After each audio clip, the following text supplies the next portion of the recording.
Olá, pessoal. Sejam bem-vindos a mais um podcast de Segurança Descomplicada. Eu sou o Carlos Braga, sou engenheiro de segurança e hoje a gente vai bater um papo aqui sobre NR1, riscos psicossociais, saúde mental. A gente está aqui com uma especialista, ela vai se apresentar. Então a gente vai ter aí um bate-papo aí muito legal, né, e necessário, né, doutora?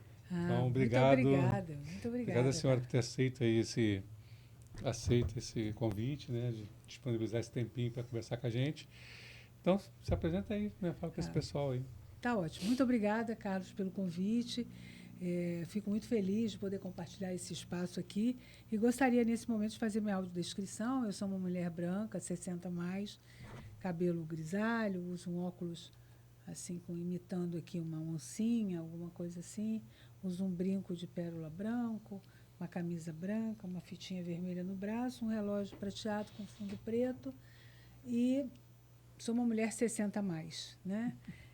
Sou médica, sou uma pessoa apaixonada pela saúde e segurança, sou uma mestranda da UFRJ, sou uma professora convidada aqui da universidade na área de saúde coletiva e saúde do trabalhador, sou médica do trabalho, faço psiquiatria também, gosto de escrever um pouco, gosto de publicar e sou muito curiosa e gosto muito de aprender. Digo sempre que eu sou uma pessoa que estou em eterna construção, né? E a minha ideia é exatamente essa, me manter nesse caminho, né, de fazer as coisas porque gosto, porque sou uma apaixonada e compartilhar, conversar, dialogar muito sobre essas questões. E a NR1 tem sido um desafio, né? E acho muito interessante a gente abrir esse diálogo aí. Sim, sim. E essa questão que a senhora falou de estar sempre aprendendo, né? Sempre bato, sempre falo isso aqui. Que a gente está sempre aprendendo, né? Não tem como. Falar que sabe tudo, está falando uma É, mentira, né? Porque sempre aprende. Até o que a gente pensa que sabe, a gente acaba vendo que tem mais coisas do que a gente sabia, né? Então é, você vai, é vai evoluindo. verdade, é verdade. Quanto mais a gente dá um passo à frente, mais a gente percebe que tem caminho para caminhar, que o horizonte está mais longe, né? Cada passo que a gente dá, a gente tem a impressão de que a gente tem mais coisa para aprender e a gente vai seguindo. Parece que é uma progressão geométrica, né? Uhum. A curiosidade, a necessidade de aprender. E acho isso muito interessante. A NR1 ela tem trazido aí muitas preocupações, né? Mas engraçado, eu tenho o entendimento de que ela é uma grande reflexão, é uma grande possibilidade da gente pensar esse sujeito, né, que é o homem, né, que é esse ser único, né, pluridimensional, repensado e ressignificado em todo o seu conteúdo físico, mental e Uhum. social, né? Então acho que é muito interessante e já era chegada essa hora, né? A gente é muito mais do que um exame de colesterol, é muito mais do que um exame de glicemia. A gente é muito mais que isso. A gente tem Uhum. dores, né? A gente tem sentimentos. E esses sentimentos, essas dores, que não são dores físicas, que são dores da alma, elas muitas vezes não saem no jornal e as pessoas acham que você não tem como dimensionar, né? Talvez a gente não tenha uma métrica. Eu costumo dizer, né, parafraseando uma pessoa muito interessante, que eu admiro bastante, que é a doutora Sirlene Zimmermann, que saúde mental, né, não tem EPI. Não tem EPI? Não tem EPI. Né? Quer dizer, na verdade, não é nem a saúde mental, é o transtorno. Eu Sim. acho que esse é um outro equívoco que a gente tem. Quando a gente fala de risco psicossocial, a gente está falando dos fatores que podem alterar a sua qualidade de saúde mental. Então, quando eu falo em risco, eu vou identificar quais são as situações que podem levar ao adoecimento, a tirar aquele indivíduo do seu equilíbrio no momento que ele tem saúde mental, para levar para um outro lugar, que é o lugar da dor e do adoecimento. Então, acho que essa é uma questão. E a minha preocupação tem sido muito, né, nessa questão dos programas de saúde mental. Eu sou absolutamente favorável, quero deixar claro aqui que eu sou absolutamente favorável a todos os programas para garantir e para elevar a qualidade da saúde de todos os trabalhadores. Mas me preocupa muito esses pacotes fechados, herméticos, que vêm numa modelagem cheia de checklist, para que a gente compre aquele pacote fechado de esse aqui é um programa de saúde mental e pronto, acabou. Eu acho que não é bem assim. Eu acho que a história não é bem assim. E quando fala em risco psicossocial, a gente tem que avaliar cada sujeito. O diagnóstico ele é coletivo, não é individualizado. A gente não pode confundir diagnóstico, né, nosológico, um diagnóstico de uma pessoa, achando que isso é o risco que a gente tem. A gente não pode confundir.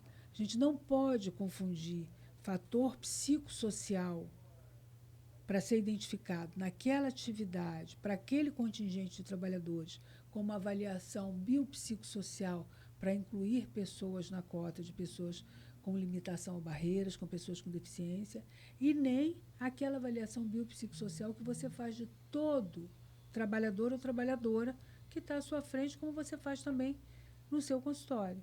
Você fuma, você bebe, tem alguém na sua família que está doente, não está doente, o que você gosta de fazer? Como é que está seu momento? Está bem, está casado, está separado, está estudando? Essa é uma avaliação biopsicossocial, vamos dizer assim,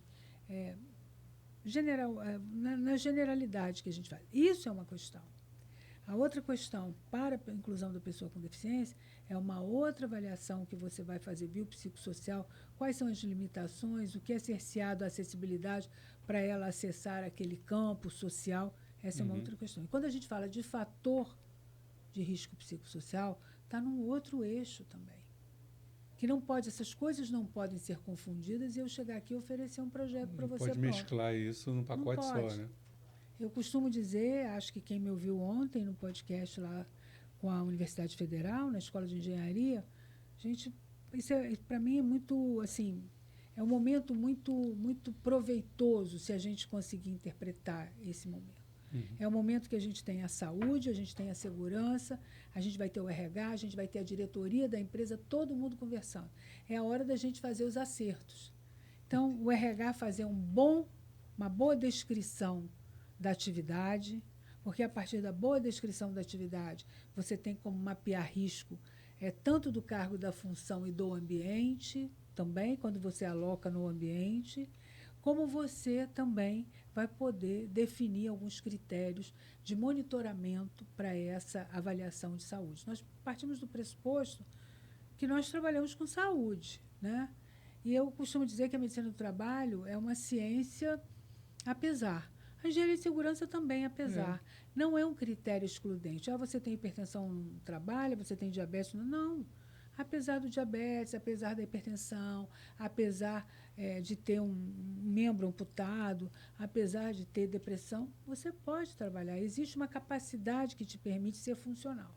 Então, a gente avalia a funcionalidade, todas essas questões. Então, é um momento para a gente ressignificar o sujeito, né, para a gente se entender como físico e mental e social, né, porque nós somos o resultado também dessas nossas relações, e a gente tentar ter um meio, né, mais saudável e seguro para a gente se relacionar com a nossa atividade, que é o que a gente escolheu para caminhar nessa vida. Né? É isso. Né? E a NR1 ela vem polemizando, né? Todas as normas, porque a gente tem muito tempo sem atualização. E aí a NR1 agora atualizou 2 vezes. Né? Primeiro ela veio com o inventário de riscos, ela eliminou o PPRA, né? E botou o inventário de riscos, e aí veio aquele entendimento como que é o inventário de riscos, sistema PGR, veio uma confusão danada que a gente ficou também no estreito aí para poder entender e aplicar o inventário de risco. Aí ela vem com uma outra para incluir no inventário de risco o risco psicossocial. Que, na verdade, Carlos, a gente já tem isso, né? Na verdade, quando a gente fala em risco psicossocial, isso vem, assim, não só a ergonomia, né? Mas, assim, outros vieses, mas, fundamentalmente, a ergonomia, quando a gente fala de monotonia e repetitividade, quando a gente fala de jornada de trabalho, a gente já está falando isso há algum tempo. O que está complicado assim, é que, às vezes, as pessoas falam, mas eu já faço tudo isso. Já faz tudo isso, então qual é a dúvida que você tem do risco psicossocial? Nenhum. Você só tem que detalhar como é que você faz. Que bota lá, ergonomia, Risco ergonômico, tá, mas nem botava o risco ergonômico, né? Eu Antes me não, deparei, por exemplo, eu quando- me deparei muitas vezes com engenheiros que trabalhavam comigo, que brigavam comigo, porque eu queria que entrasse o risco ergonômico. Porque, a bem da verdade, muitas vezes você tinha muita dor lombar, você tinha muita sobrecarga lombar, você tinha muita alteração de jornada por sono, por uma questão, todas essas questões, isso não estava elencado ali. Não é possível, né? Não é né? possível. Enfim, mas aí com a questão da ergonomia, a gente tem que entender que a ergonomia tem um viés, a psicoergonomia. Porque se eu faço movimento repetitivo do tipo mecânico, eu também faço do tipo mental, pensar e repensar, né? Fazer e refazer planilhas, né? Jornadas exaustivas, né? Sim, Hora extra, né? retrabalho, Retrabalho. trabalho que não...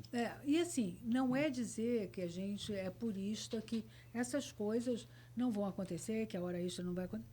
Só que a gente tem que ter um critério, porque se você não tiver critério aí, e isso é que a gente chama muito a atenção para as pessoas que decidem, que eu acho que as pessoas que decidem da corporação, que nem sempre estão na linha de frente lá no chão de fábrica, elas têm um risco psicossocial enorme. O nível de estresse é muito grande, porque elas decidem. Sim. Corta, não corta, faz, não faz.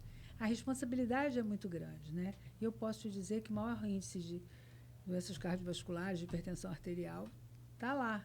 Está lá na diretoria, né? E eu tenho, assim, na minha vida profissional, eu sempre detectei isso. Então, a gente tinha até um programa, tem ainda, né? A gente precisa dar mais corpo, que a gente fala, cuidando de quem decide também, porque não é fácil. Então, assim, verificar esses dados é muito importante. Então, você entender que uma pessoa que trabalha em turno e não classificar isso dentro de um risco, porque é diferente. Se eu fui feita para viver de dia e eu tenho que virar o turno e tenho que ficar acordado de noite, isso tem que ter um impacto. Eu tenho que saber até onde... Ah, mas não vai fazer mais trabalho de turno, não vai... Não se trata, não é isso que eu estou falando. A gente vai fazer, mas qual é o limite, qual é o critério para que isso não tenha uma gravidade a ponto de adoecer esse trabalhador? Já vai causar uma modificação, mas até que ponto eu posso fazer isso? Então, é importante a gente levar em consideração, né, a severidade, né, a probabilidade, né, a recorrência disso, analisar. Para finalizar esse pedacinho que eu estou falando aqui, eu acho que é muito interessante a gente levar em consideração a análise dos dados que a gente encontra. Porque a gente tem resultados, tem indicadores. Tantos por cento disso desembarcou tanto... porque eu tenho tanto de acidente. Sim, mas o que eu faço com esse dado antes do acidente acontecer? Depois que eu tenho esse resultado, eu pego esse dado e faço o quê com ele? Às vezes tem muita informação que não faz nada com ela. O que eu faço? Porque não analisa. O que eu faço? Verdade. Qual é a intervenção que eu tenho efetivamente dentro dessa perspectiva? Isso é um desafio. É um desafio também, salvo melhor juízo, eu venho aí há algum tempo também questionando, colocando a possibilidade, diante de um sinistro, diante de um evento desconfortável do ponto de vista da segurança, que a gente possa ter a abordagem da saúde naquele momento, para saber o que aconteceu. Sim. Existe alguma coisa que está acontecendo naquele momento? Existe uma avaliação social daquele processo? Quem é aquela pessoa que estava ali naquele momento? Quem é aquela pessoa? É uma pessoa que está bem ou é uma pessoa que saiu de casa e deixou um problema em casa? Porque, olha só, Carlos, os nossos problemas não ficam na catraca. Quando eu entro para a empresa, meu problema não ficou na catraca. Não tem como, né? Eu estou trazendo o que eu estava em casa para dentro da empresa. Quando eu tenho problema na empresa, não fica na catraca quando eu vou embora. Ele vai sentar na mesa do jantar comigo, na mesa do café da manhã comigo. Não tem como. Né? Então, assim, é muito interessante que a gente possa ter essa perspectiva de colocar. Porque quando eu identifico, eu sei o que eu vou monitorar. O fato de eu não colocar, eu não monitoro. E, consequentemente, não sabe. Não quando sabe. Vai ver, já tá demais. Já foi, né? Aí tem as questões aí. Que aí adoece a empresa com custo. Uhum. Porque, às vezes, o custo não aparece imediatamente. O custo aparece posteriormente, aparece através de multas, aparece através do nexo técnico epidemiológico, aparece através das grandes ações que tem que entrar para poder fazer as defesas de nexo, né, para descaracterizar. Os afastamentos. Né, os afastamentos. Mas hoje o que Isso. mais me preocupa é o presenteísmo. É aquela pessoa que está no trabalho, que está prejudicado do ponto de vista da sua dor emocional, psíquica, porque o sofrimento e o adoecimento mental, ele não é agudo, ele é crônico. Agudos são alguns, mas o adoecimento, o transtorno mental, ele vai se estabelecendo cronicamente. O burnout é um fenômeno crônico, não é um fenômeno agudo. Essa pessoa está ali na frente, cai a produção, tem mais dificuldade para entregar o que naturalmente entregava. E isso é muito preocupante, porque não é visto dessa forma. Acha que, assim, você fraturou, você olhou ali a fratura, está resolvido. Mas a depressão, a ansiedade, né, os outros transtornos, eles são mais lentos, eles vão se instalando cronicamente. Né? E aí é uma coisa assim que é difícil, né? Como que eu identifico o presenteísmo? Né? Como que eu percebo? Tem ferramentas, existem ferramentas para você detectar isso, né? Só que são ferramentas que devem ser validadas cientificamente, né? Quando a gente fala que o indicador ele tem que ser muito mais do que um dado estatístico, ele tem que ser um elemento que possa apontar para um plano de ação e para te dar um resultado. Existem instrumentos que você pode usar, que você faz avaliação, né, de cada trabalhador, e aí individualmente, mas para isso você tem que ter uma leitura. Não é uma pesquisa de clima, vamos dizer assim, não é uma pesquisa de clima essas que a gente vê, tá bom? Não é uma pesquisa de perfil, que essa é uma competência mais do RH. Né? Exatamente. Na verdade, uma avaliação, uma pesquisa científica que você vai vendo e você vai conseguindo monitorar a queda da performance dessa pessoa. Ela não vai performando mais como performava. E você tem dados antigos. Quem tem estudos muito interessantes a esse respeito também, tem o professor Pedro Shiozawa, eu acho que é Great Place to Work. Ele tem uma empresa, uma coisa assim, e ele é um dos psiquiatras que estuda muito isso, e ele tem ferramentas, medicina armada, que eu digo assim, até para fazer essas medições, usa muito esses dados modernos de inteligência artificial. Ele é uma pessoa incrível, né? Ele faz esses monitoramentos, essa coisa de uma forma muito interessante. E assim, e a gente tem que organizar o que a gente vai fazer, né? Tem que organizar. Então, o que eu vou medir? Claro que eu quero medir o presenteísmo, claro que eu quero ver qual é o eixo, onde é que está, porque no momento que você começa a medir o presenteísmo, e você vai vendo que a queda da produção, que a queda da performance daquele grupo de trabalhadores começa a cair daquele lugar, né? Porque se você tem 10, se um cai, a performance vai cair. Você não precisa ir naquele, você que não está entregando, não é nada disso. Você não sabe, de repente perdeu a mãe, de repente perdeu o marido, perdeu um filho, está numa situação financeira. Tem várias questões que interferem, né? Às vezes está se sentindo desprestigiado, desmotivado, não há reconhecimento no trabalho. Porque o trabalhador quer salário, mas ele quer também saber que ele é identificado como um sujeito na multidão, que ele é visto, que ele é reconhecido pelo trabalho dele. Né? Ele não é um bonequinho ali que está só... Exatamente. Então, é muito interessante essa perspectiva, e daí, assim, é você poder, a partir desses dados, você instalando os programas. Não basta ter uma sala de massagem, não basta ter uma palestra. Palestra não é programa de saúde mental. Sabe? Fazer reunião não é palestra. A reunião tem que ser feita com os gestores, ouvindo também os trabalhadores, botando o trabalhador ali, a CIPA participando também, para a gente ter esse entendimento do que pode ser feito para melhorar a vida de cada um. Nada do que você dizer para o outro o que está doendo em você. Não, eu vou chegar... Não, está doendo seu braço direito porque você mexeu com a porta. Não, foi meu braço direito. O braço direito ficou bom na porta. O que está doendo é o esquerdo, que eu me apoiei. Você não... Entendeu? Tem coisas que não são tão matemáticas, não tão racionalizadas. Então, assim, é que os programas eles sejam desenhados a partir de um retrato prévio que as empresas têm. Então, a gente vê assim, o que vai fazer, como é que é, está todo mundo... Acha que vai ter... Agora o Ministério do Trabalho vai lançar um manual, a Fundacentro, por onde você começa. Mas, gente, está muito, assim, eu acho que é muito a perspectiva do nosso olhar, ele está tão fechado em cima só de número de estatística que a gente não está conseguindo ver o que está por trás da estatística. Então, assim, é você tirar o retrato. Tirou o retrato, você vai olhar ali, está tudo direitinho? Ah, não, está tudo bem. Tá bom, então vamos fazer um ultrassom para ver se tem alguma coisa aí. Você vai aprofundando, né?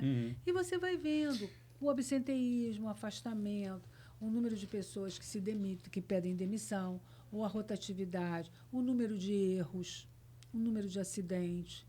Eu não consigo ver, tá, Carlos? Vou fazer aqui uma como é que fala? Uma inquietação, não, como é que fala?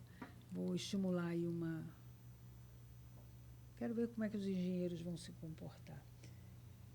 Os engenheiros de toda a empresa, né? Mas eu digo assim, qual é o número, qual é a média de incidentes registrados para cada acidente com perda de tempo ou acidente grave que as empresas têm? Você tem essa medição? Mas a gente diz que a pirâmide de Bird fala o quê? Então, quando eu tenho um acidente com perda de tempo, quantos eu tive? Quantos incidentes eu tive? 600 lá para trás. Tá, e onde é que estão registrados? Porque se eu monitorasse os 600, provavelmente eu não chegaria em um. Em teoria, relatando, você relata os desvios, você vai começar. Você já começa. Então, trabalhar. Se já aconteceu aqui, é porque eu já deixei de lado isso aqui, eu não tenho. Então, se eu tenho um aqui, eu tenho que ter 600 registros aqui, não é? Cadê esse controle? Porque isso aqui é o planejamento para não acontecer isso aqui, né? Sim. Não é essa lógica? E aí, onde é que está? Não adianta papel e Excel. Eu já falei, o olhar tem que mudar. O olhar tem que mudar. Sim. E a gente tem as ferramentas, Carlos. A gente tem as ferramentas. A gente tem que saber como usa. Aí, se perguntar, porque tudo que é mental, que é saúde mental, que é transtorno mental, é subjetivo. Não. Não. Existem ferramentas próprias. Existem instrumentos validados cientificamente. Só não pode fazer um Google Forms. Não é sair por aí fazendo Google Forms, entendeu? Google Forms você faz para ver quem é hipertenso, quem é diabético, quantos são, fazer dados epidemiológicos. Já é um grande começo. Pelo Google Forms, você sabe como é que é a sua população. Qual é o status clínico da sua população, quantas pessoas diabéticas, quantas hipertensas. Isso, inclusive, é indicador, é KPI para o ESG. Você tem que reportar isso no seu relatório, né? De ESG, de governança, sustentabilidade. Isso é sustentabilidade da saúde, da vida do sujeito. Sim. Então, você vai ver tudo isso. E, a partir disso daí, você vai pegar os afastamentos. De onde vem mais afastamento? De onde está vindo mais atestado? Mas olho firme nos atestados antes de 15 dias. Atenção para os atestados acima de 15 dias.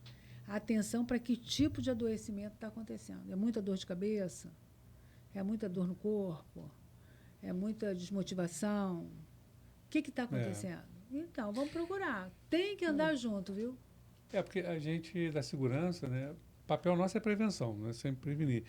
E, assim, o que eu estou vendo aí de grande tumulto e de grandes dúvidas, né, e o pessoal está tudo apavorado, é porque como startar, né? Porque você não tem essa estatística de psico, né? Você tem estatística de quebrou aí, né, de perda do membro, de tropeção. Você tem essas estatísticas, mas é o que a senhora falou, a gente olha para isso só para o dedo quebrar, mas não olha, e isso vem a calhar com a nova visão, né? E assim, se você pega, Carlos, eu costumo dizer, às vezes a gente entendem que a gente polemiza muito, mas olha só, a segurança e a saúde, né, elas têm que estar de mão dada, né? Tem que estar de mão dada. Então, presta atenção, qual é o aporte que é dado para a saúde para ela apresentar esses dados? Qual é o tempo que é oferecido para que a saúde mostre para outra direção, olha, eu tenho 30% da minha população hipertensa, 30% da minha população hipertensa, se estiver descompensada, eu não tenho trabalho em altura, eu não tenho trabalho em espaço confinado. Você quer saber, você quer saber efetivamente ou você não quer saber? Mas se eu colocar uma pessoa dessa dentro de uma situação, eu corro um risco grande. Porque se eu não controlei, De repente, essa pessoa faz um pico hipertensivo que não estava controlado e vai ter um acidente. Então, a causa raiz do acidente, de repente, não foi aquilo que está se pensando. De repente, foi, né? Enfim, essa é uma questão. E a outra questão é que está prescrito nos documentos legais de muito tempo que nós temos que ter controle epidemiológico. Nós temos que ter controle epidemiológico do status de saúde de todos os trabalhadores. Nós temos a vigilância ativa e a vigilância passiva. A vigilância passiva é aquela que você entregou o atestado, você vai lá e diz que é hipertenso, que é diabético, que está lá, que você vai fazer seu exame, que é perguntado, você tá.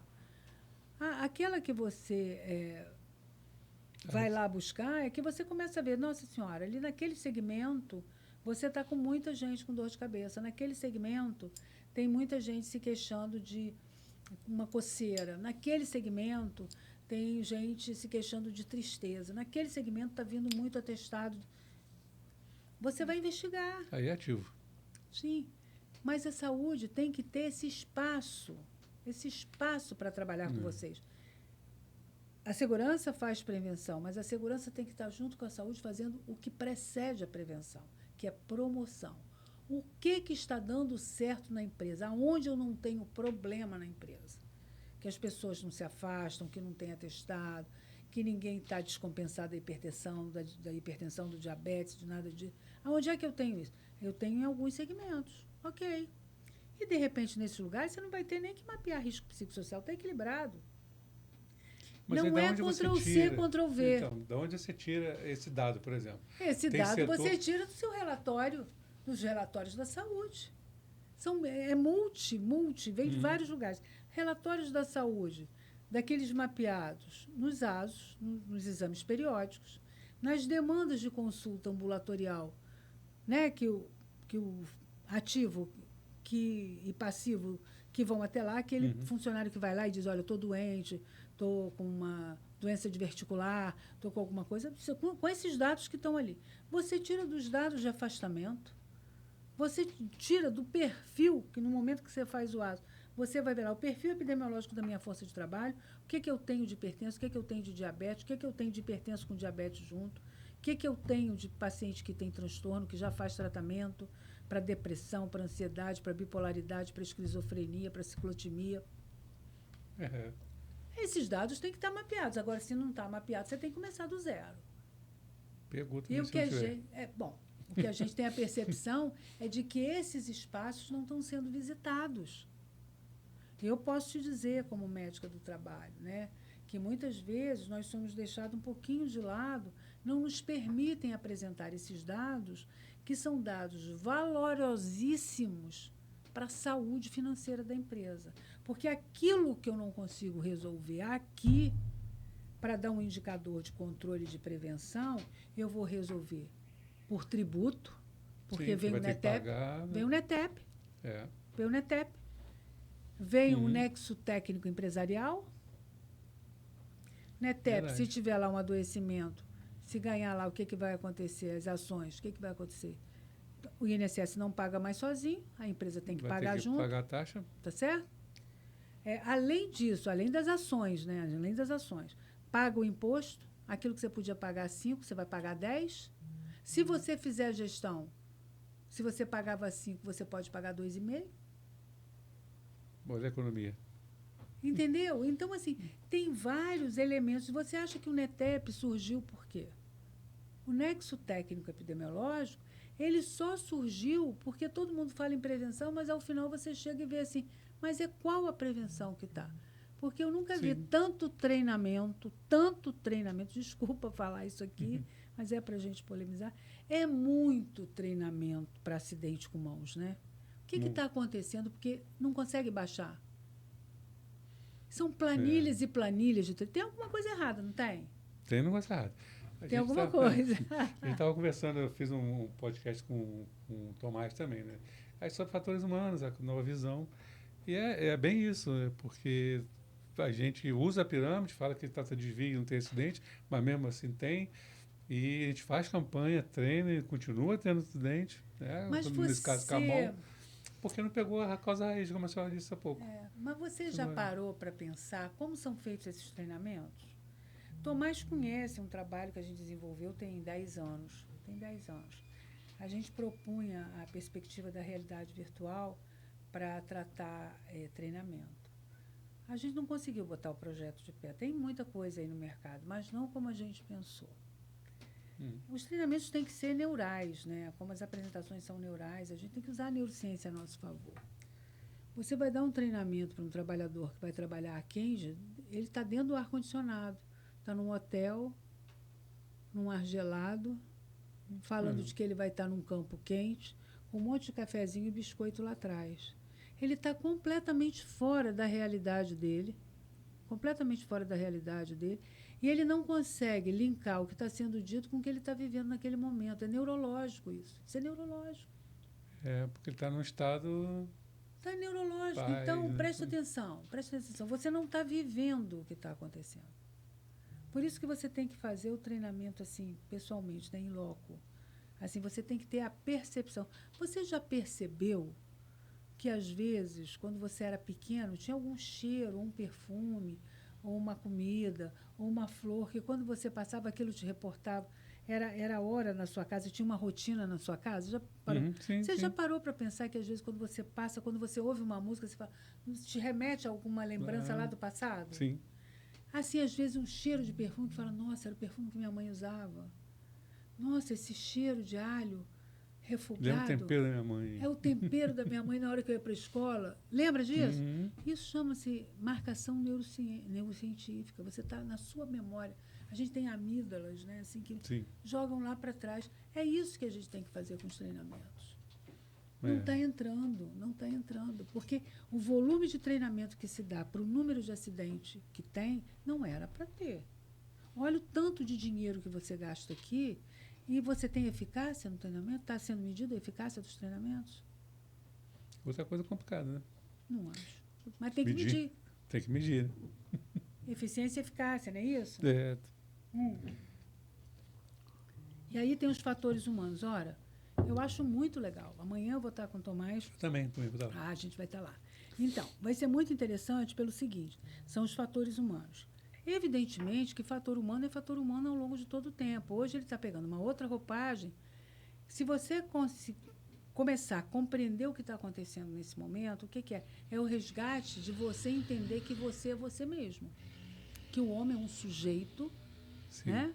Sujeito a várias intempéries e a várias subjetividades, vamos colocar assim, mas que ele não é só físico, existem outras coisas.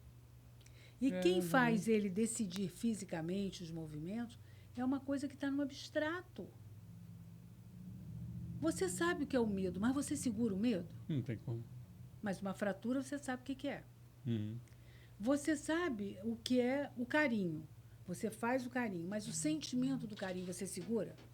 Não. Então, tem coisas abstratas que existem de verdade. Então, por que não considerar o sofrimento e a dor advinda de uma circunstância que pode estar acontecendo no trabalho? Ora, a gente vive 8 horas por dia, no mínimo, no trabalho. Não é possível que a gente não tenha percepção de que isso tem que ser uma coisa boa. O meu trabalho foi o que eu escolhi para passar a vida. Você passa mais tempo no trabalho que em casa. Claro. Mas e aí que é o problema, né? A gente sempre pegou no físico, no que a gente entende, o que a gente vê.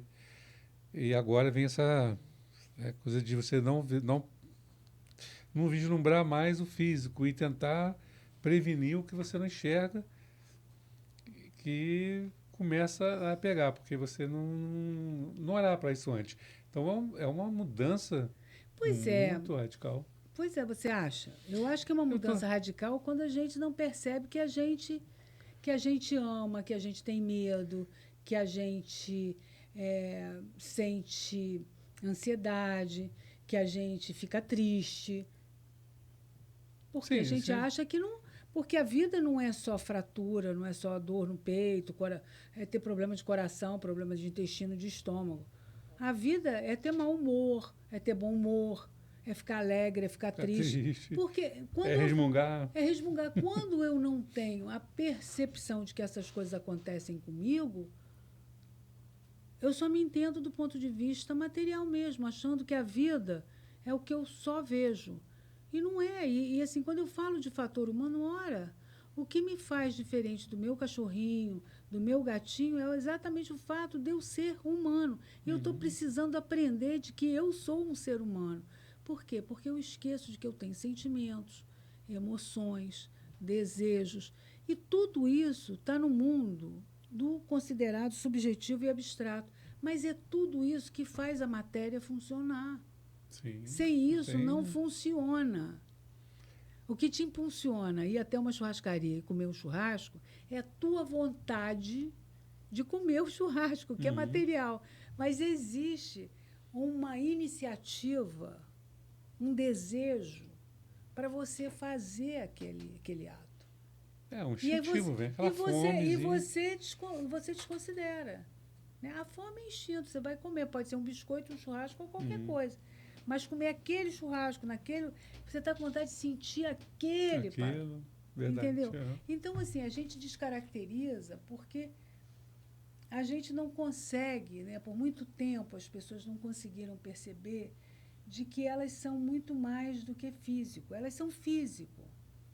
Elas são físico. Mas o que faz esse físico funcionar é o que está no mental. É muito mais do que o físico. É muito mais do que o físico. E o que está no mental com esse físico, ele tem que se relacionar, porque não pode ficar sozinho. Porque todo esse resultado, tanto do físico quanto mental, vai ser um resultado também dessas relações que se estabelecem, que são esses vasos comunicantes sociais, que são essas relações com os amigos, com a família, com os colegas, com a faculdade, com os amigos de faculdade, com os amigos do Toda trabalho. a interação que você tem, né? É isso. E é muito interessante, porque eu digo, né, não vamos olhar pelo lado complicado da NR1. É simples. Eu falei ontem, repito hoje, é uma frase de pressão. Problemas simples, soluções simples. Problemas complexos, soluções complexas. É simples? Não é simples por quê? Porque nós estamos atracados na materialidade. Pois é. Na materialidade. E eu não quero me soltar. Por quê? Porque quando eu me solto disso aqui, eu tenho que pensar, eu tenho que parar de fazer Ctrl-C, Ctrl-V. Eu tenho que parar de fazer Ctrl-C, Ctrl-V. A gente entrou num comodismo, né? Num comodismo, numa zona de conforto, que pega daqui e põe para cá. Tudo tem checklist. Eu falava, foi aonde? Não sei se foi ontem, anteontem, eu falava sobre isso, acho que foi talvez ontem. Você já viu os procedimentos, a quantidade de papel que tem um procedimento? Você acha que todo mundo lê aquilo? Ilusão, né? Você acha que isso é natural? Isso é humano? Não tem Você, como. para fazer um procedimento, você ter 30, 40 laudas para ler antes de fazer o procedimento? Você acha que todo mundo lembra da linha F, Da do página item 25, 7.4, da página 25 na primeira versão, na página 28 da segunda versão? Não tem como, não. Você entendeu? Não é possível. Então, é necessário que você tenha coisas mais simplificadas, que você ouça também esse trabalhador, porque ele pode te dar soluções muito práticas. Isso claro, é o mais importante. Ninguém vai burlar nenhum roteiro procedimentar. A proposta não é essa. A proposta é trabalhar com fato real, né? E ninguém quer se machucar, ninguém quer quebrar um dedo. Você tem que sair para ir para casa e voltar para casa. Ganhar voltar seu dinheirinho. inteiro, claro, Né? claro. Não tem porquê. Então, isso é uma questão, porque a gente faz procedimento a gente vai, igual você falou, o cara está fazendo treinamento no ar-condicionado, mas a realidade é lá no calor, sofrendo. E a gente faz um procedimento aqui para um cara lá que não participou. Né? Então, não vai será que é verdade nada. que ele está fazendo? Então, ele vai fazer o que eu estou falando? Não vai. E aí, porque a prática dele é outra. E aí, o que você começa a estabelecer a partir dessa colocação que você faz? Você começa a estabelecer aquilo que a gente chama de um fator de risco psicossocial. A desconfiança, a falta de credibilidade. A raiva, porque o cara fala, o cara bota um negócio desse, não dá para fazer, você acha que eu vou fazer? Exatamente. Aí você começa a projetar isso nele e ele começa a, poxa, esse cara não me dá atenção, esse cara acha que eu sempre estou fazendo tudo errado, esse cara acha que... Entendeu? Como é que fica essa comunicação? Isso é um fator de risco psicossocial. Você acha que ele não faz da maneira correta, ele acha que você não o vê como uma pessoa que quer acertar. Pronto, estabeleceu o conflito. Hoje é muito comum a gente, quando tem acidente, ela ainda é ainda, né? Quando é muito comum, você vai fazer a investigação, claro, você precisa entender o que está acontecendo para poder propor ações, né, estruturantes. Sim. E a pessoa fala, não para que você vai investigar, eu vou ser o culpado mesmo, já tem essa... Isso não existe, né? Quer dizer, então o trabalhador ele sai de casa e não, hoje eu vou me acidentar. Não, mas o cara às vezes não quer nem investigar, porque ele fala assim, ó, você vai botar a culpa em mim, então não... Claro, mas é isso que assim, não é. As coisas acontecem não é por um único momento, né? É por uma conjunção de fatores. A Né? Que tem complexidade todos os tudo, fatores, né? todos os fatores. E o fator humano, quando eu falo de fator humano, eu estou falando de físico, químico, biológico, psicossocial, né? Eu estou falando de tudo isso também. E assim, eu não acredito que ninguém queira sair, que saia de casa e fale, não, hoje eu vou me acidentar, Eu hoje vou lá, vou afim, quebrar um dedo. vou quebrar um dedo, vou quebrar uma perna. Vou amputar a mão, vou amputar, não estou precisando dela mesmo. Ninguém faz isso. E também acho que a investigação, todo mundo fica muito ansioso para entender. Mas eu continuo dizendo, para que aquilo aconteça, nós fomos sinalizados que existem instrumentos para evitar aquilo quando eu mapeio precocemente. Sim. Se eu chego lá, aconteceu isso, e eu mando, puxa, me diz quantos incidentes você tem registrado aí. Você vai puxar a tabela de incidente, vai ver 0. Já está errado. Já está errado. Concorda? Não quero que os engenheiros fiquem tristes comigo, viu? Não fiquem tristes comigo. Mas eu falo isso como um alerta no sentido assim, do ponto de vista de fator psicossocial, é tal história. É até de entender que tipo de orientação eu vou atender. Porque se está no procedimento que eu tenho essa perspectiva para evitar um acidente, no momento que eu começo a monitorar, aquela gaveta está aberta, um escorregou, um bateu a perna, outro bateu o braço, o outro... eu tenho que tomar providência logo naquela gaveta. Eu vou esperar o quê? O outro cair e fazer um entorse e fraturar? Pô, realmente, puxa vida, já umas 3 ou 4 pessoas... Mas onde é que está escrito isso? Não registrou. Vai falar que o cara não prestou atenção e bateu na cadeira. É isso aí, né? Então, assim, a gente às vezes gosta muito de terceirizar o problema, terceirizar a solução, mas a gente está além. E o risco psicossocial, ele está aí, ele está posto. Ele está posto. Essa questão da comunicação, Carlos, é uma questão muito interessante, né? Porque nem sempre o que eu falo é o que você está entendendo. Isso e a gente precisa ter abertura, e eu acho que aí essa demanda, até que o Tomás traz aí como fator, os fatores humanos, né? É uma questão para a gente conversar, de você ter essa clareza, essa maturidade, de chegar para o outro e falar assim, o que você entendeu do que eu disse? Você entendeu o que eu disse, que eu falei? Ter a escuta ativa, né? Porque muitas das vezes você está ali, o cara está falando com você, você tem prazo para cumprir, né? Mas, assim, existe a escuta ativa? Você realmente está ali dentro daquele processo? Você está entendendo? Então, assim, a gente precisa se desarmar um pouco. A gente precisa se perceber. Mais empático também, né? Porque às vezes já aconteceu comigo, a pessoa falar comigo e eu falo, desculpa, não entendi. Estou aqui, mas não...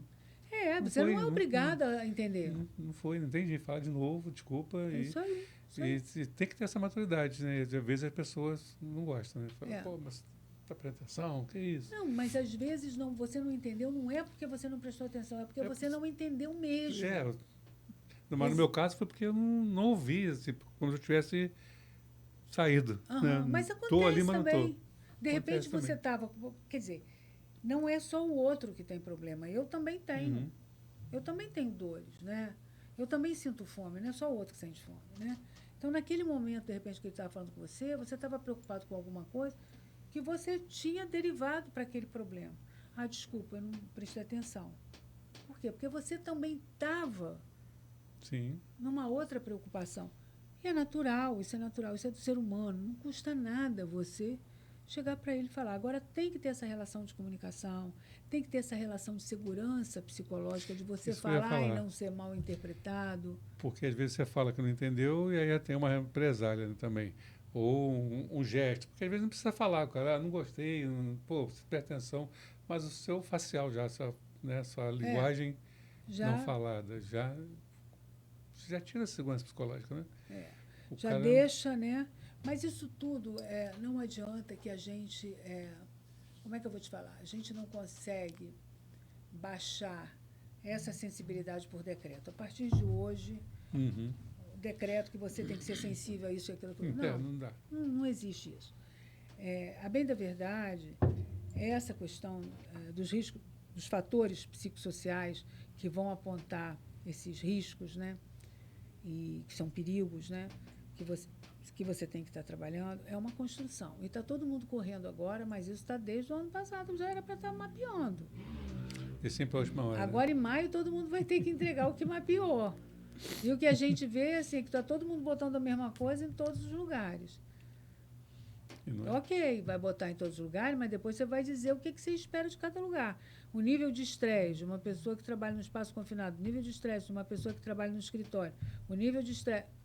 Você tem que dizer aqui veio, por que você botou ali e como é que você chegou a essa medição de que ali tem. Por quê? Você detectou se ali tem muita hora extra? Como é que é o perfil dessas pessoas? Não da pessoa, do contingente que trabalha nesse lugar. É hora extra demais, prazos exíguos, mudança de tarefa, tem clareza do que está fazendo, do que tem que fazer, ou tem sempre um puxadinho, tem que fazer mais alguma coisa diferente daquele serviço, falta mão de obra, não falta mão de obra, a equipe está completa, não está completa, tem muita gente afastada, não tem. Isso você tem que ter Muita. mapeado para você definir a tua matriz de Uhum. materialidade, para definir a matriz de materialidade do fator de risco psicossocial. Eu falei, mas como? Fator de risco psicossocial tem matriz de materialidade? Tem. Você vai ter Tem que que desenhar a sua ter. matriz de materialidade para aquele eixo. Como é que é?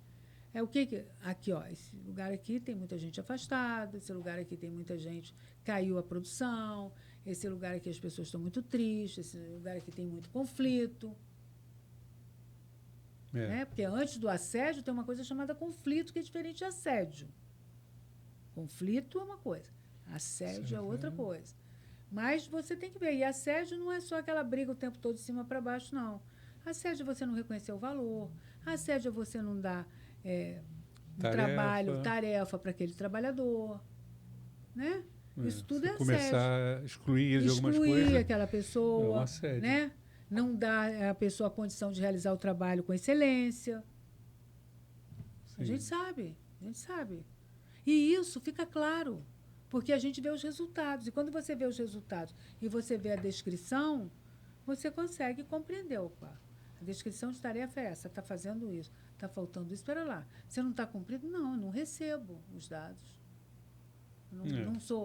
Não sou requerida, né, a fazer. Então, assim, é uma coisa muito interessante, é uma cultura que tem que começar a ser construída. E aí você vai e a empresa fala assim, como é que nós vamos fazer? Ué, já tinha que estar pensando nisso. Tá, isso está mapeado? Isso está mapeado?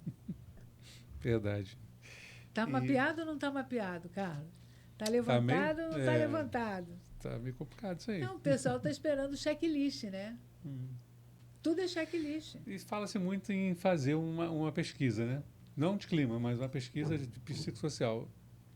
Isso é um pontapé inicial mesmo ou não? Eu entendo que a avaliação psicossocial, a pesquisa, a dita pesquisa, que para mim é um inventário, são esses protocolos, né? Os protocolos, vai dar protocolo do Chile, protocolo da Espanha, protocolo de Copenhague, são alguns, né? Uhum. Mas que você tem que, primeiro, até para você aplicar a pesquisa, você tem que saber o que você tem. Qual que vai ser o melhor. De repente, você compra um protocolo que não tem nada a ver com a sua realidade. Você tem que saber, entendeu? Primeiro você tem que levantar. Primeiro você tem que ver o que está afastando mais na tua empresa. Por exemplo, CDF afasta muito. Vamos dizer, tem muito afastamento do CDF, tá?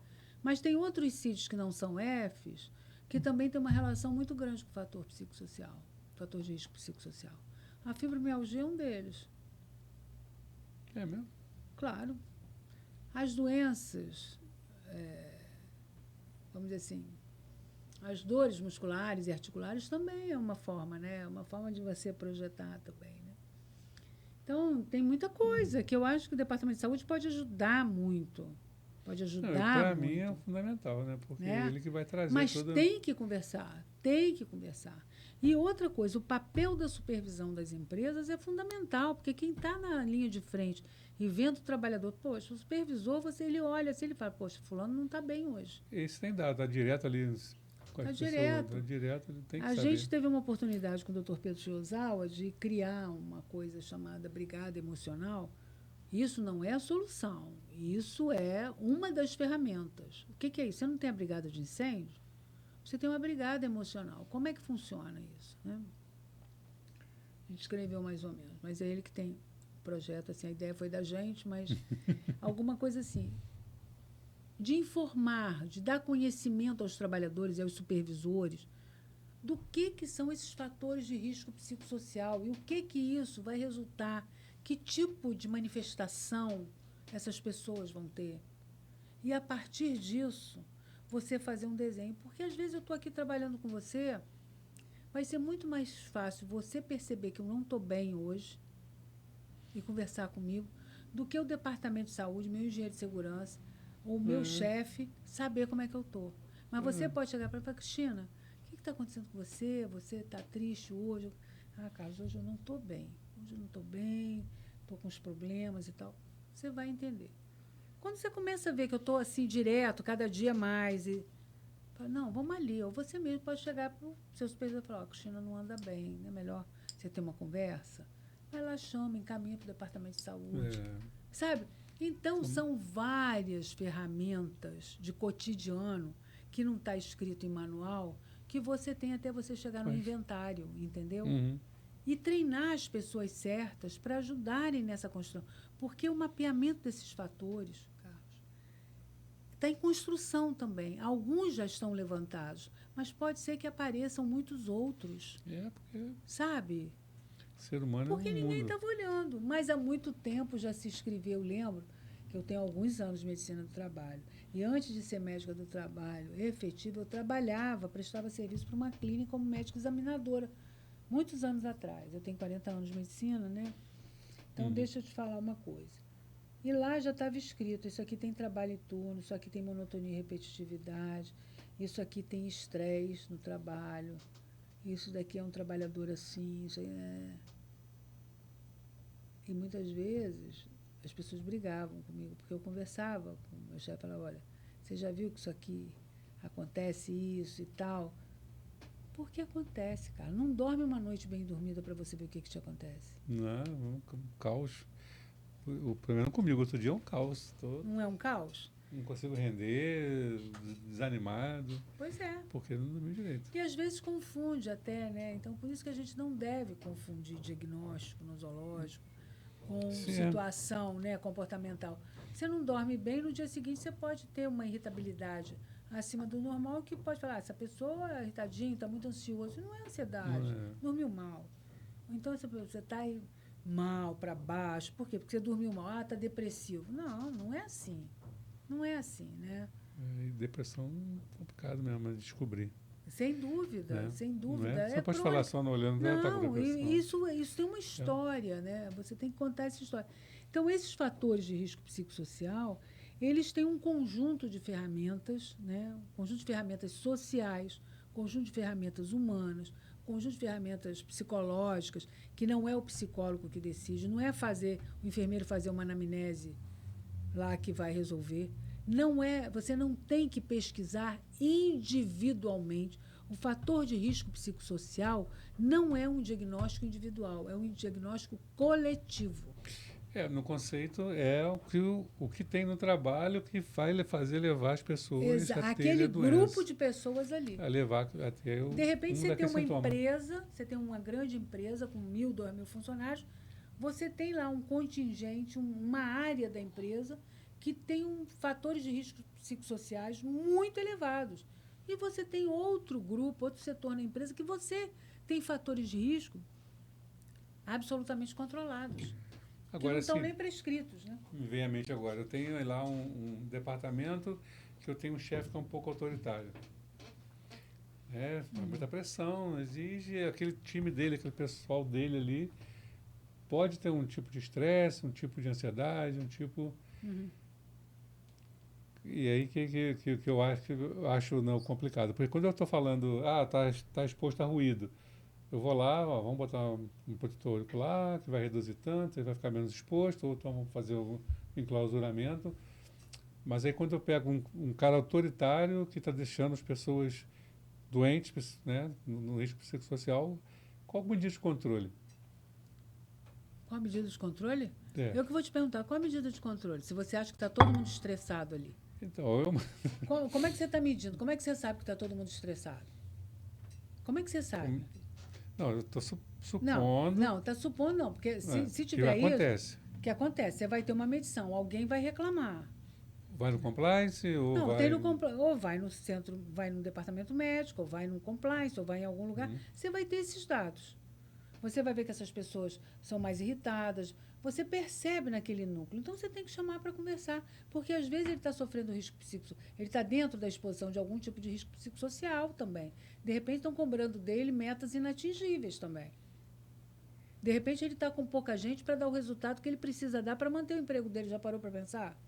Sim. Porque chefe também sofre. Mas aí eu né? preciso botar um controle. Precisa botar um controle. Qual é o controle? Chamar para saber. Treinamento do pessoal e treinamento dele, principalmente. Primeira coisa é treinamento. Primeiro treinamento que tem que ser feito são coordenadores e supervisores. É com a gestão. É com quem decide. É com quem decide. Sim.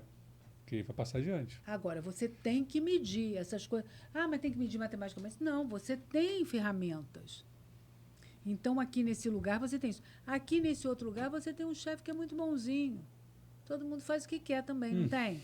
Você não tem isso. Como é que você mede? Você vê, aqui alta pressão e aqui baixo desempenho. Tá certo? Você tem como medir.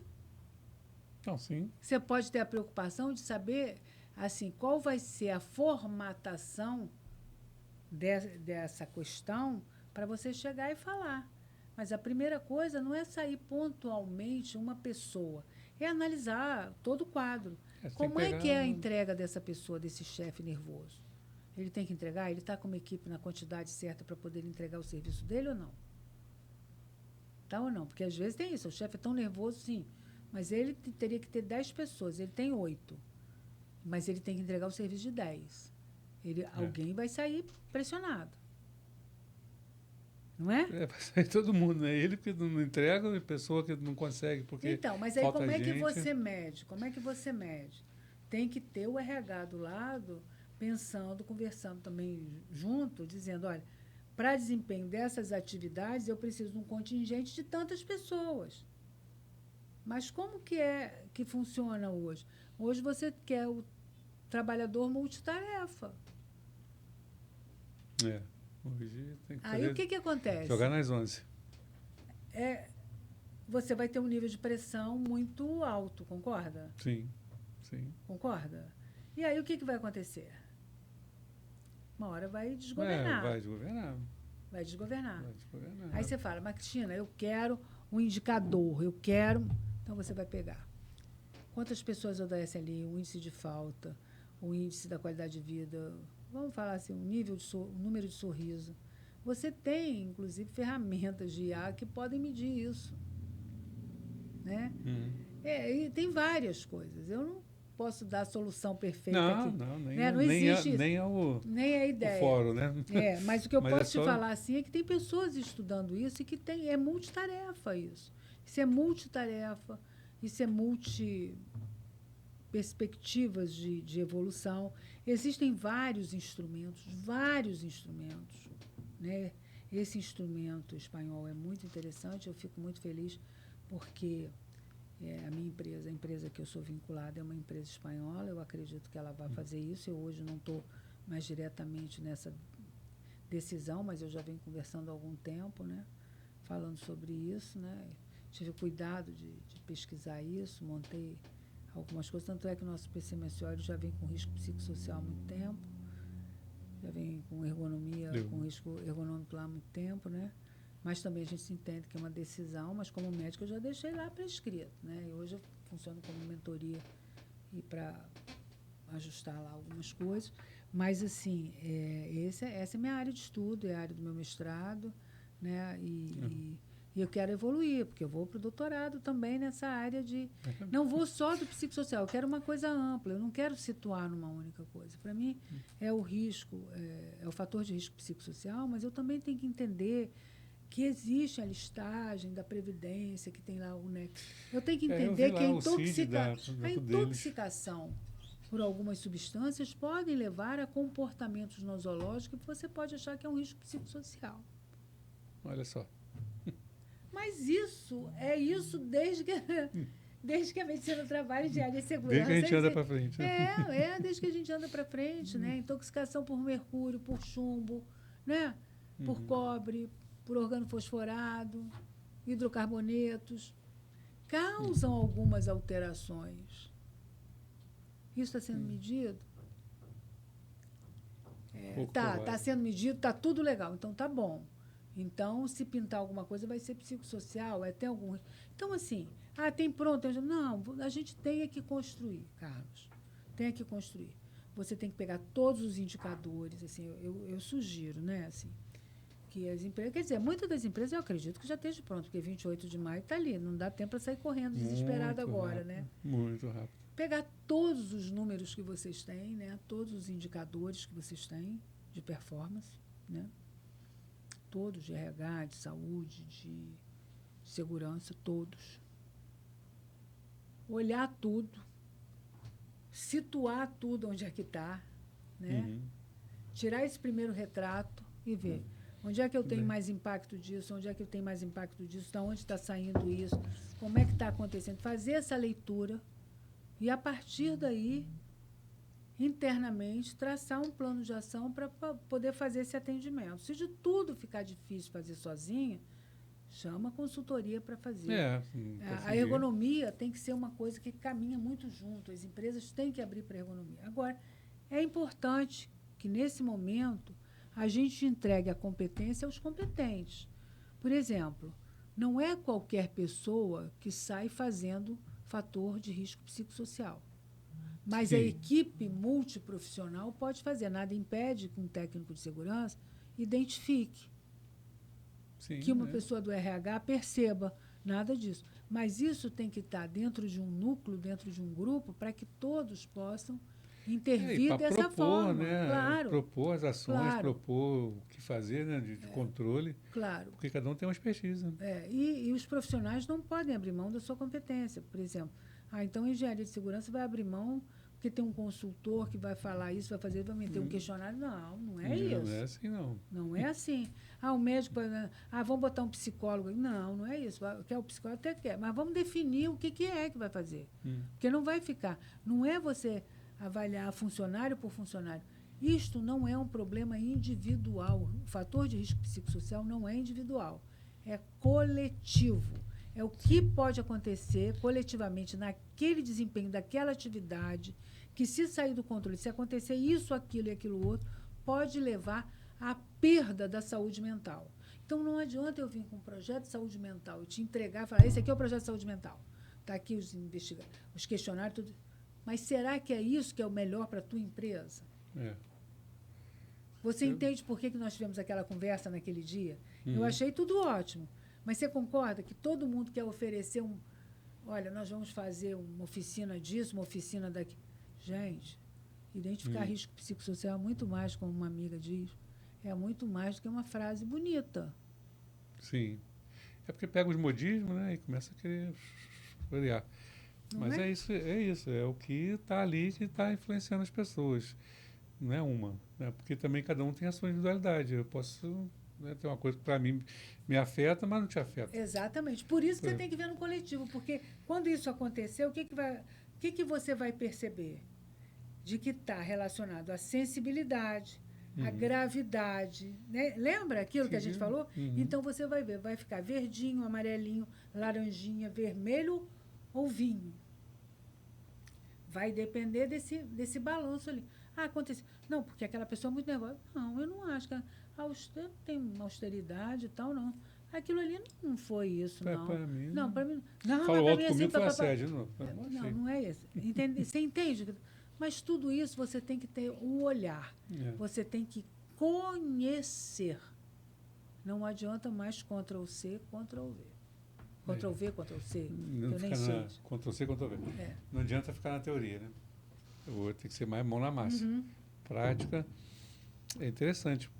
Interessante, porque assim, eu vejo essa parte da psicossocial muito bom, porque a gente vem fazendo sendo muito mecânico. Muito entrega, faz, e olha, tem que vir, tem que fazer, e a gente não entende o outro, porque o trabalho ele tem que ser uma coisa saudável. Sim. Né? Pode sair pessoas doentes, acidentadas. Sim. E a gente estava fechado numa coisa, no mundo, assim, de pressão, só pressão. Né? A crise ajudou bastante com isso, a pandemia, Sim. isso tudo forçou, né? As empresas. Sim. Antes da crise trabalhava com 5, na crise trabalhava com 1. Sim. Aí saiu da crise, você botou 2. Uhum. Uhum. Então, Cadê assim, aquela equipe, gente? Cadê aquela equipe que tinha? Né?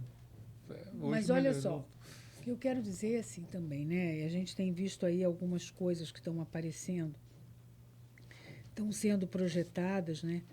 Salvo o melhor juízo, a gente não é dono do saber.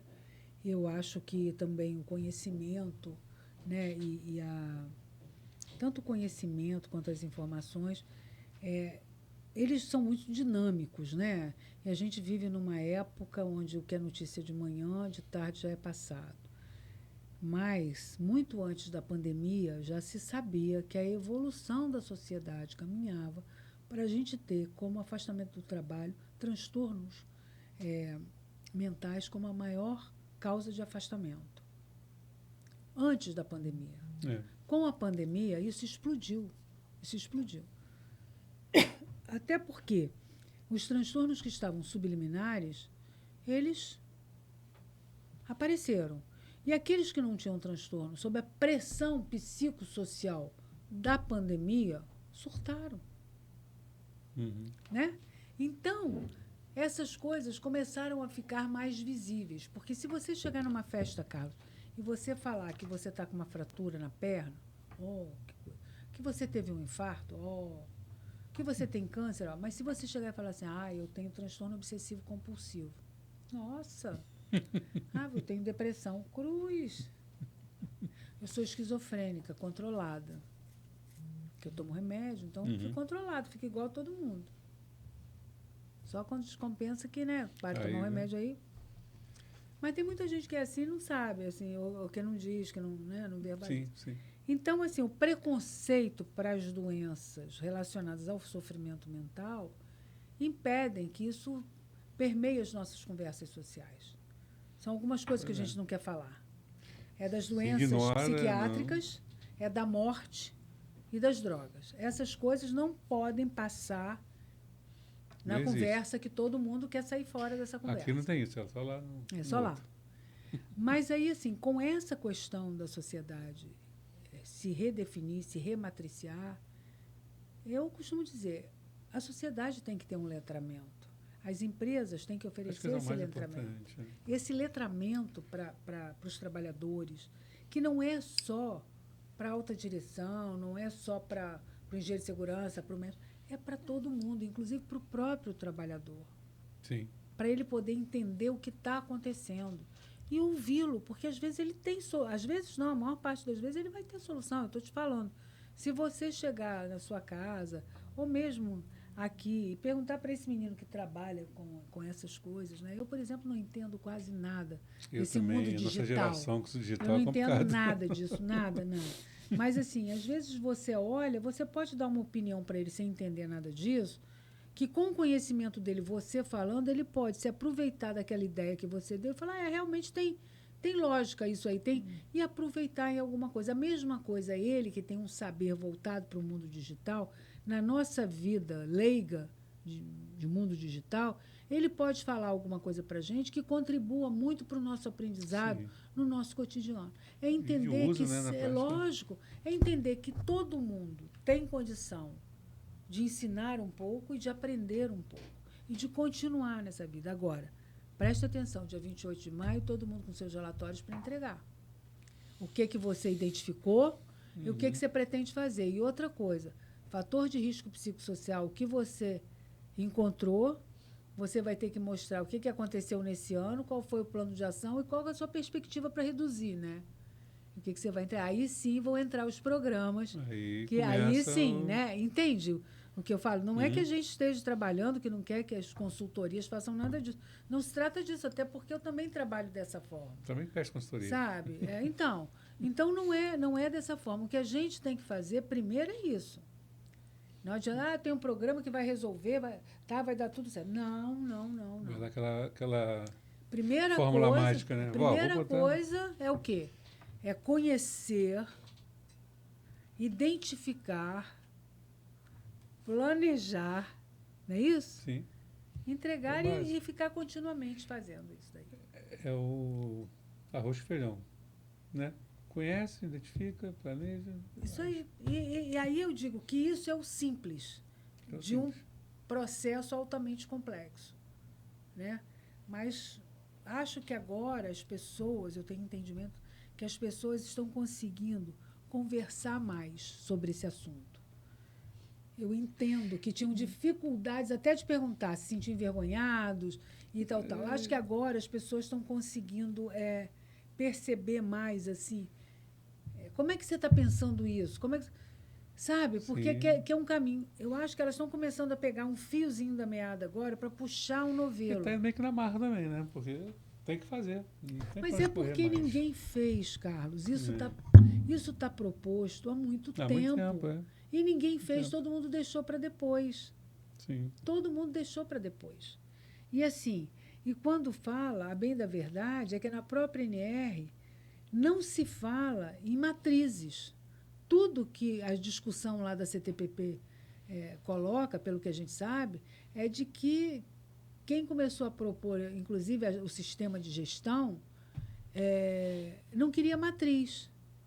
E aí a gente percebe assim, como é que essas pessoas estão entendendo as certificações? A ISO 45003 já fala de risco psicossocial, já oferece um monte de possibilidade. E ninguém está olhando, só quer ter o certificado, mas quem leu e entendeu aquilo que está ali? Está fazendo o quê daquilo ali? Sim. Onde é que está aquilo ali que certifica? Quer dizer, 45003 não certifica, mas orienta. Mas dá autoridade, orienta. Mas cadê? O que estão lendo ali? Porque não é possível que ninguém também... Não, mas o que é isso? Entendeu? Verdade. Concorda? Concordo. É por aí. É por aí. É muita conversa. É verdade. Dá para passar um bom tempo falando. Por isso que a gente está com essa máxima aqui. Para que a gente chegue em algum lugar, a gente tem que criar cultura. Letramento. É letramento. Verdade. Eu acho que se a gente estivesse num programa de auditório agora, eu falava, acabou o nosso tempo, ia ter aquele, então, com certeza. Mas é isso. Mas, assim, tem muita coisa para a gente aprender ainda com isso, né? Tem muita coisa para a gente fazer, mas fazendo. Eu acho que uma dessas questões aí que é muito interessante, nós vamos ter aí, a gente está chamando, eu faço parte de uma comissão de SMS da ABM, Associação Brasileira de Manutenção Industrial, né? E a gente vai estar chamando aí uma conversa com algumas pessoas muito interessante. Nada impede que a gente possa desdobrar em alguma coisa por aqui também. Uhum. Com a auditoria fiscal mesmo, porque o Ministério do Trabalho ele também tem que ir onde a gente está para poder explicar. Por exemplo, o Lumbreiras, entender, né? O Lumbreiras, que foi um dos coordenadores, o Mauro Miller também, um dos coordenadores do núcleo. O Lumbreiras está na OIT, mas já está voltando. Acho que a partir do próximo mês já está aí. A gente fazer um seminário com ele para sabe, tirar essas questões, trazer também a representação da sociedade de ergonomia, falar com as pessoas e mostrar que a gente tem muitas ferramentas que não tem que inventar a roda, né? A gente tem muitos inventários, tem muitas matrizes para que a gente possa ver. Agora, eu preciso saber o que eu vou comprar, né? O que eu vou comprar? Qual é a festa que eu vou? Que tipo de roupa eu vou comprar? Preciso comprar uma roupa, tá? Mas aonde que você quer comprar roupa e aonde? É uma festa de gala, Que uma festa tipo de roupa, um entendeu? churrasco. Mas para isso você precisa saber qual é a tua realidade. Sim. E é você que tem que fazer esse desenho, né? Verdade. É até chamar alguém para te ajudar, se for o caso.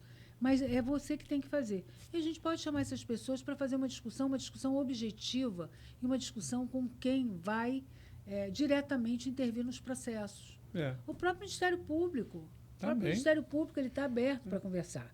Então, eu acho ótimo, como a gente teve esse evento aí, acho que a gente tem que ser muito dinâmico em trazer todas as formas de letramento, todas elas, saber o que o mercado tem para oferecer, tudo isso. Mas eu penso que é significativamente importante a gente ouvir das pessoas que têm um entendimento e que vão fiscalizar isso, digam efetivamente como que é isso.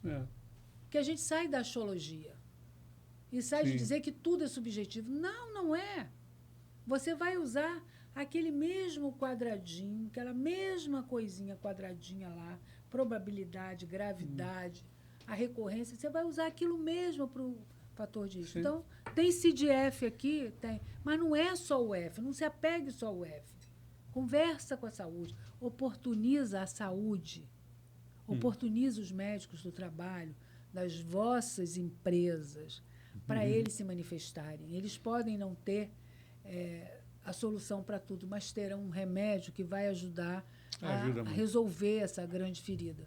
Não tenha dúvida. E peguem todos os dados consolidados de tudo da empresa, porque isso é estruturante, é organizacional.